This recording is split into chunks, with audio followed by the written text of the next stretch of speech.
Κυριάκος Κυρεβέζος, κύριε Κυρεβέζο, στην υγεία σας και καλώς ήρθατε. Δεν ξέρω σε ποιο βαθμό έχετε ακούσει τώρα τον κύριο Ταλιαδόρο, Γενικό Γραμματέα της ΟΕΛΜΕΚ. Εντάξει, ούτως ή άλλως τον ακούω από το πρωί. Μάλιστα. Νομίζω ότι έχει θέσει ορισμένα ζητήματα. Έχει επιδοθεί σε μια εκστρατεία, ο αγαπητός Δημήτρης, απόλυτα σεβαστή. Ναι. Ο λόγος του αντίλογος είναι σημαντικός, το πιο σημαντικό όμως είναι και ο λόγος αλλά και ο αντίλογος να έχουν επιχειρήματα. Και το δεύτερο είναι να έχουν μια πραγματικότητα στο υπόβαθρο, πάνω στο οποίο τίθενται. Η αλήθεια είναι ότι διάνθησε λίγο στην τοποθέτηση του κοντά σας κάποια στοιχεία και θα ήταν καλό, επειδή σας άκουγαν προφανώς κάποιοι, και να έχω την ευκαιρία να απαντήσω. Να πω ότι άκουσα ότι μετά από εκκλήσεις ο Υπουργός, ο οποίος είναι εναντίον του διαλόγου, ξεκαθαρίσουμε τη διαδικασία. Πρωτίστως όμως σημειώνοντας μια θέση αρχής, αγαπητέ Πάρη. Η διαδικασία, και το είπα και χθες, δεν είναι η ουσία. Και προφανώς δεν το έχει αντιληφθεί ο κ. Τελειάδος, ο οποίος φαντάζομαι εκπροσωπούσε την ΟΕΛΜΕΚ εδώ, πέραντι σας. Γενικός Γραμματέας της ΟΕΛΜΕΚ, δεν είναι? Μάλιστα, αυτό, ναι. Διότι η ουσία είναι η ουσία και η διαδικασία είναι η διαδικασία. Και η διαδικασία ήταν απλή. Ναι, στείλαμε από τον Αύγουστο από τις αρχές και νομίζω ότι είχα πει και κοντά σας, συνομιλώντας για άλλα θέματα, για την έναρξη της σχολικής χρονιάς, για άλλα προγράμματα και πολιτικές που υιοθετήσαμε, ότι είχα στείλει επιστολή και ότι ναι, ήμουν δεσμευμένος και αποφασισμένος, γιατί διότι οφείλουμε να εξυγχρονιστούμε. Δεν έχω ανακαλύψει τον τροχό, κύριε Ποταμίτη. Έχω ανακαλύψει απλά την υποχρέωση μου και εντοπίζω την υποχρέωση μου να κάνω αυτό που πρέπει να κάνουμε.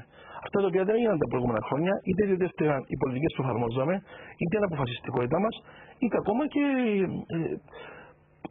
υιοθετημένες συνδικαλιστικές πρακτικές όπως αυτήν που άκουγα. Για παράδειγμα, προγέννηση στραγό. Έχω κάνει πολύ πρόσοχη τον κύριο Ταλιαδόρο. Αναγκάστηκε ο Υπουργός να καλέσει τελικώς 4/11, σας είπε, ξανά στη συνάντηση. Σας πω ότι δεν κατάλαβε τη διαδικασία ο κ. Ταλιαδόρο στις 4/11 και του το λέω και στην ΕΛΜΕΚ, διότι δεν είχα πάρει σημείωμα τους ούτε όταν είχα στείλει στις αρχές του Αυγούστου και άκουσα την παράπονο, δεν μας είναι υπουργός. Έχουμε βρεθεί πάρα πολλές φορές. Είχα πάει στον πρόεδρο της Δημοκρατίας μαζί μετά από πάρα πολλά χρόνια οι οργανώσεις και της Δημοτικής Εκπαίδευσης και η ΠΟΕΤ και η ΟΕΛΜΕΚ πήγαν στον Προεδρικό να δουν τον πρόεδρο της Δημοκρατίας. Στην παρουσία τη δυτική μου είδαμε προβλήματα στα μέτρα και στο πλαίσιο που μπορούμε να επιλύσουμε προβλήματα. Στο πλαίσιο ώστε οι δαπάνες που κάνουμε να αντιστοιχούν στα αποτελέσματα, αλλά αντιλαμβάνομαι ότι ο καθένας βλέπει από την δική του σκοπιά και το δικό του φαγό τα πράγματα. 4/11, απλά να το πω και δημόσια, ελπίζω να ακούει και ο Στελιαδόρος, είναι η νέα ημερομηνία που αναμένω να μου δώσουν τις προτάσεις τους ή τις ενστάσεις τους ή τους προβληματισμούς τους επί της πρότασης που κατέθεσα χθες. Δεν είναι η νέα συνάντηση. Ναι, τώρα εκείνος μας ανέφερε ότι με τον Αύγουστο, όταν τους απευθύνατε την επιστολή, τους ζητούσατε να τοποθετηθούν επί της προηγούμενης πρότασης, επί της οποίας ανοίγει να τοποθετηθεί και σας το είπαν προφορικά, λέει. Κύριε Ποταμίτη, νομίζω είναι παρομυχήρα στη διαδικασία αυτό που συζητούμε τώρα. Εκτός των άλλων, ο κ. Στελιαδός είπε ότι η πρόταση του Υπουργού Παιδείας χθες ήταν καλύτερη από την πρόταση της προηγούμενης κυβέρνησης, δηλαδή της κυβέρνησης του ΑΚΕΛ, από ό,τι άκουσα. Ως εκ τούτου, αφού ήταν καλύτερη η πρόταση του ΑΚΕΛ, γιατί δεν μου απάντησε στην πρόταση του Αυγούστου που του έστειλα ότι είναι καλή πρόταση? Γιατί δεν έκανε σχόλια στην καλή πρόταση? Θεωρεί ο κ. Στελιαδός ότι ο Σεπτέμβρης του 12 από το Σεπτέμβριο του 2013 είναι ο ίδιος στην Κύπρο? Θεωρεί ότι τα κοινωνικά δεδομένα είναι τα ίδια? Θεωρεί ότι ο δείκτης της ενεργείας κύριε Ποταμίτη, τώρα δεν νομίζω ότι ο θεσμός μου επιτρέπει να κάνουμε πολιτική του κουτσομπολιού.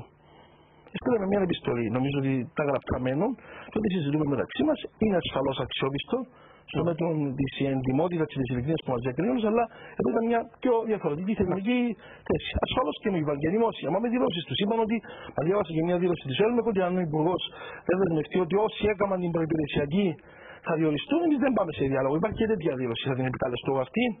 Όχι. Είμαστε εδώ για ένα διάλογο.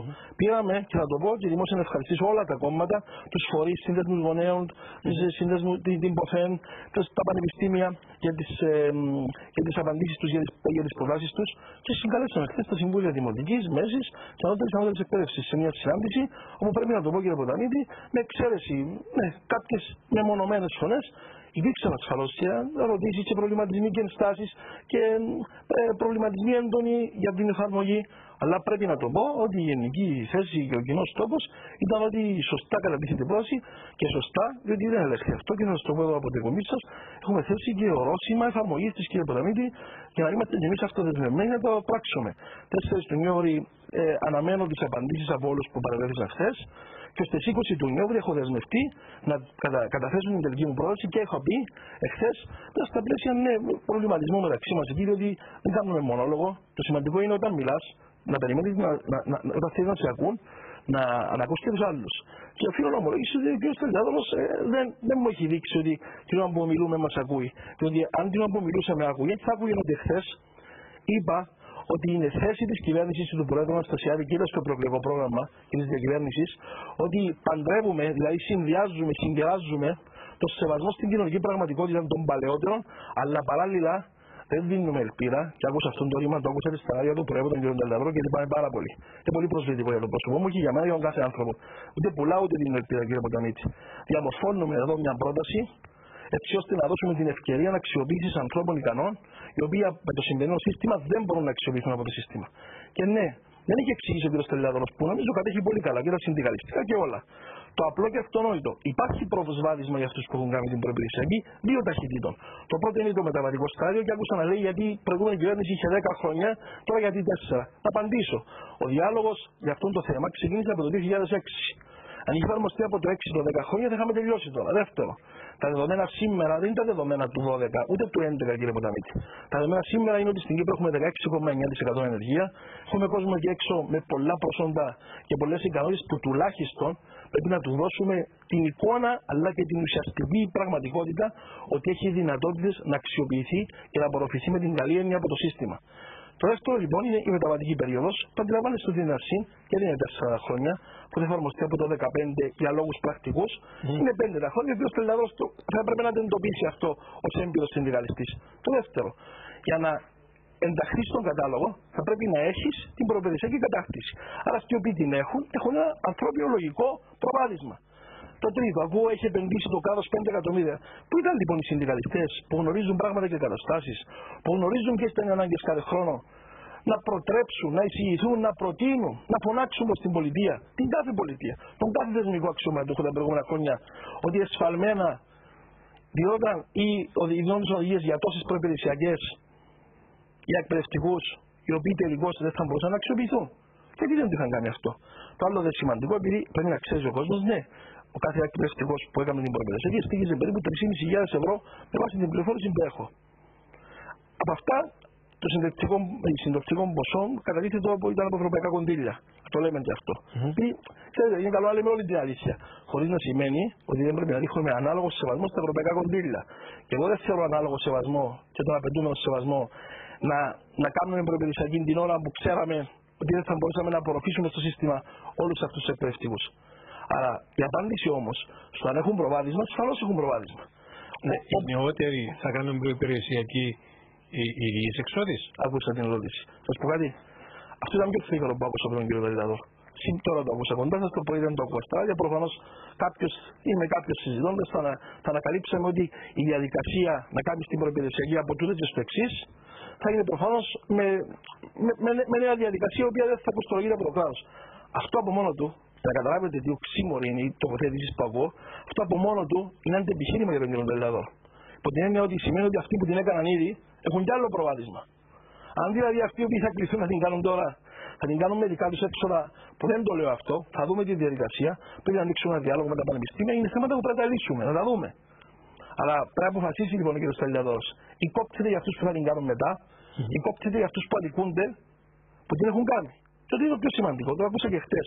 Κύριε Υπουργέ, αφού τώρα έχουν τελειώσει οι μονιμοποίησεις, τι αλλάξει το σύστημα Κάμετε πρώτα τους αυτούς που έχουν κάνει την προϋπηρεσιακή και μετά μπαίνουμε σε διάλογο να το κάνουμε. Πώς ευσταθεί αυτό. Ή μου λες ότι αφού δεν θα γίνουν μονιμοποίησεις, τι κάνει στο σύστημα, άρα είναι αχρίαστο.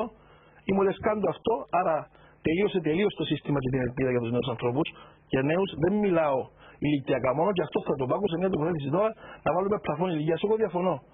Δεν σημαίνει η αναφορά στην ηλικία είναι ένδειξη της αποχής από την ενεργό εκπαιδευτική δράση. Και εγώ με αυτό συμφωνώ. Η αποσία από την ενεργό εκπαιδευτική δράση είναι ένα σημαντικό μειονέκτημα. Αλλά η ηλικία από μόνη της δεν είναι μειονέκτημα.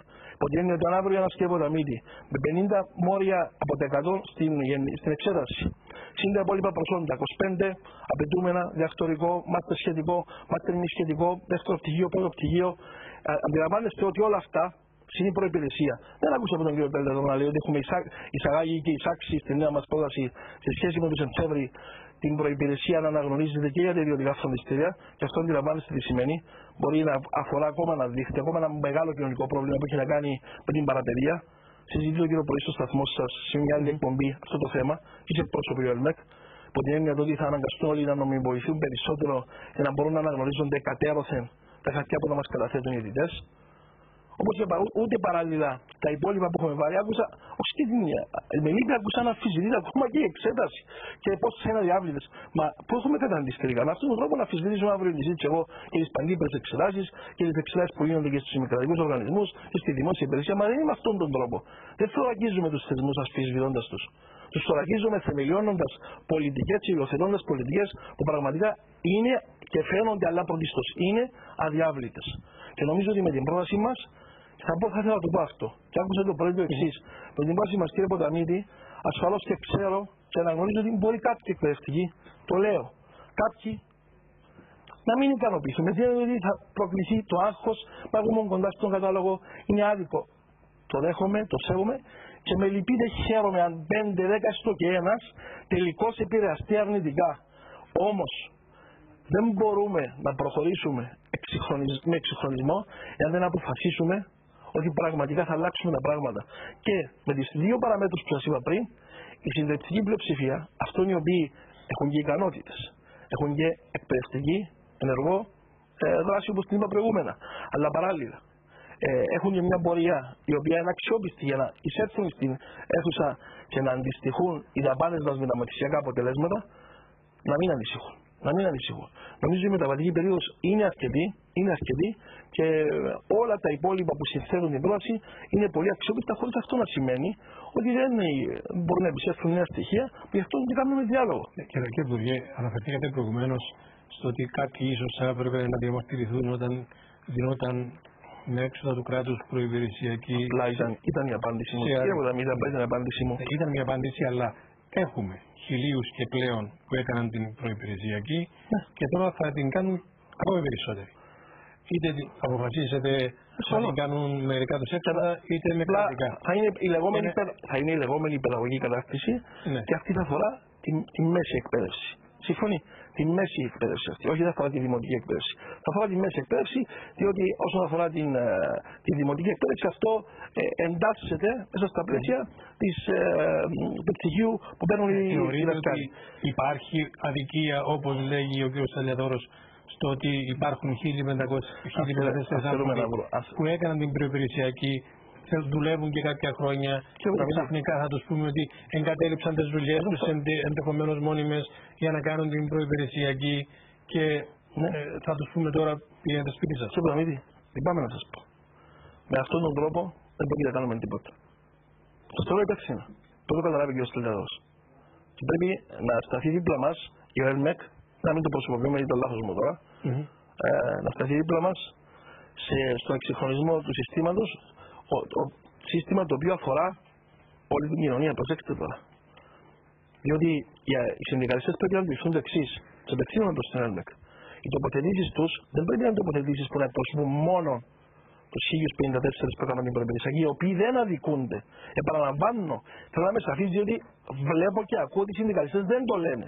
Και ο Σταλιαδόρος δεν το λέει από το πρωί. Και δεν μπορώ εγώ ασμένοντας να ακολουθώ με την καλή έννοια τον κύριο Σταλιαδόρο από κανάλι σε κανάλι για να αποκαταστήσω την αλήθεια. Πραγματικά σας το λέω. Διότι δεν μπορούμε να λέμε τη μισή αλήθεια. Εγώ ήμουν σαφής και κατηγορηματικός. Υπάρχει η μεταβατική περίοδος, που είναι πάρα πολύ σημαντική, είναι 4 συν 1, 5 χρόνια ως την εφαρμογή. Και γιατί 5? Το 14 με βάση τα χρονοδιαγράμματα που θέσαμε θα γίνουν οι πρώτες εξετάσεις, στο 15 θα αρχίσει να λειτουργεί ο παράλληλος κατάλογος, να καταλαβαίνει και ο κόσμος. Ο ένας θα ονομάζεται κατάλογος διοριστήων που είναι εφιστάμενος και ο άλλος είναι ο κατάλογος διορισίμων. Θα ξεκινήσουν σε παράλληλη εφαρμογή. Και ανάλογα με την ποσόστοση, στο 2019 θα ενωθούν, κύριε Ποταμίτη. Αντιλαμβάνεστε τι εννοώ. Άρα, αυτό παράλληλα τα πρώτα 5 χρόνια. Τα πρώτα 4 χρόνια εφαρμογής των παράλληλων καταλόγων θα λαμβάνεται υπόψη και η προϋπηρεσία με 10 μονάδες. Αλλά υπάρχει ένα πρόσθετο στοιχείο. Η μέρα κατοχύρωση του κτηρίου, κατάθεση του κτηρίου, με συγχωρείτε, το έτος κατάθεση του κτηρίου. Άρα, αυτοί που έχουν κάνει την προεπιλησιακή είναι ασχεότεροι, όπως το λέει ο κ. Στελιαδός, αλλά είναι λυπηρό να πούν συνδικαλιστή με τόση εμπειρία, με τόση αγάπη για την εκπαίδευση, όχι δεν μου πρέπει, δεν την αφισβητώ καθ' οποιοδήποτε τρόπο, και να μην ακούς τις πραγματικότητες. Γιατί υπάρχουν τρία συστατικά. Είναι το τρίτο τώρα, το οποίο ξεκαθάρισα. Τα πρώτα 4 χρόνια παράλληλης εφαρμογής θα υπάρξει και προβάδισμα ανάλογα με την κατάθεση του πτυχίου, μοριοδότηση 10 μονάδες. Παράλληλα είναι προαπαιτούμενο να ενταχθεί στον κατάλογο. Και παράλληλα είναι το γεγονός ότι υπάρχει μια μεταβατική περίοδος των 4 χρόνων. Δεν αντιλαμβάνομαι πραγματικά. Ασφαλώς και κάποιοι προφανώς μπορεί να αισθανθούν ότι αδικούνται. Σκεφτήκατε κάτι όμως. Σκεφτήκατε πόσοι αισθάνονται σήμερα ότι αδικούνται με το επιστάμενο σύστημα. Έρχεται ένα παιδί από το εξωτερικό και από τα μύτη, με πτυχία τα οποία, να μιλήσω για τον εαυτό μου, για μένα θα ήταν πολύ ζηλευτά. Και έτσι απευθύνεται στους αρμόδιους φορείς και λέει: είμαι έτοιμος να υπηρετήσω στο πιο μακρινό χωριό της Κύπρου να διδάξω τα 10 παιδιά σας. Θέλω να είμαι ένας απλός δάσκαλος, με τον πρώτο μισθό. Και εμείς του λέμε: ξέρετε, το σύστημα δεν μας το επιτρέπει. Αυτό είναι αδικία ή δικαιοσύνη, να μου πείτε. Και ξέρετε για ποιο είναι αδικία? Δεν είναι αδικία για τον δάσκαλο, εκείνος θα βρει δουλειά. Αδικία είναι για τα παιδιά. Εάν και ο Στελιαδός αυτό δεν μπορεί να το καταλάβει, λυπάμαι να σας πω ότι εγώ δεν μπορώ να σταθώ σε αυτό το χαρακόμμα. Κύριε Υπουργέ, κλείνοντας, τα επόμενα βήματα, 4 του Νιόβρη, αναμένετε τελικές απαντήσεις. 4 του Νιόβρη θα πάρω τις εισηγήσεις και είπα και χθες το αυτονόητο. Ο Υπουργός θέλει να τελειώσει η συζήτηση. Μα ποιος είμαι, τι νόμιζα ότι είμαι και θα τελειώσει η συζήτηση? Υπάρχουν βασίλειοι ακόμα και δεν το ξέρω. Συζήτηση κάνουμε. Από την άλλη πλευρά όμως, από την άλλη πλευρά, κύριε Ποταμίτη, όμως, κύριε Ποταμίτη, απλά έχω, ξέρετε, να μάθουμε να δουλεύουμε και με χρονιαγράμματα. Αν δεν έχουν μάθει, προφανώς δεν έχουν μάθει, γι' αυτό και οι 10 χρόνια που λέμε θα αλλάξουμε 20 χρόνια τον κατάλογο και δεν το κάνουμε. Και λυπάμαι να σας πω, κύριε Ποταμίτη, με την καλή έννοια, ότι εγώ θα τα τηρήσω τα χρονιαγράμματα. 4 του Νιόβρη περιμένω τις εισηγήσεις τους και στο μεσοδιάστημα 4 με 20, όπου εγώ έχω δεσμευτεί να καταθέσω την τελική μου πρόταση, στο μεσοδιάστημα, εάν κρίνω με βάση τις προτάσεις που έχω πάρει ότι δεν είναι καλό να ξαναβρεθούμε και να ακούσω, θα βρεθούμε. Αλλά σας ρωτώ εσάς τώρα, και να είμαστε και ειλικρινείς μεταξύ μας. Αν πάρω από την ΕΜΕΚ, είτε προφορικά, όπως άκουσα τώρα, μα θέλουμε να αλλάξουμε έναν κατάλογο που υπάρχει για τόσες δεκαετίες με προφορικές τοποθετήσεις, μα είναι σοβαρά πράγματα αυτά. Είναι τοποθετήσεις του στυλ, αν δεν δεχτείτε αυτό, εμείς δεν ερχόμαστε στο διάλογο. Είμαι τοποθετήσεις ο Υπουργός κατέθεσε βάση. Να σας πω το εξής. Βεβαίως ο Υπουργός, σεβόμενος τον διάλογο που είχε γίνει μέχρι το Σεπτέμβριο του 2012, ο οποίος διήρκησε χρόνια και χρόνια, διότι δεν ήταν μόνο η πρόταση της προηγούμενης κυβέρνησης. Η πρόταση που κατάληξε το Σεπτέμβριο του 2012, που ήρθε από νεολαίες κομμάτων και από άλλα κόμματα. Και είναι καλό να μάθει από ποια κόμματα, κύριος Στελιαδός. Και να τα κατάληξε. Δηλαδή, ποιος είμαι εγώ να επιδείξω ασέβεια σε έναν ανοιχτό διάλογο, ο οποίος δεν τέλειωσε ποτέ, για λόγους που δεν θα προσεξήσει. Άρα, τέλος του Νιόβρη βασικά πρέπει να έχει λήξει η διαδικασία. Τέλος του Νιόβρη θα καταθέσουμε τη δική μας πρόταση και μπαίνουμε στην υπόλοιπη διαδικασία. Κύριε Υπουργέ, ευχαριστώ πολύ. Εγώ ευχαριστώ. Κυρίες και κύριοι, φτάσαμε στο τέλος αυτού του τμήματος της εκπομπής.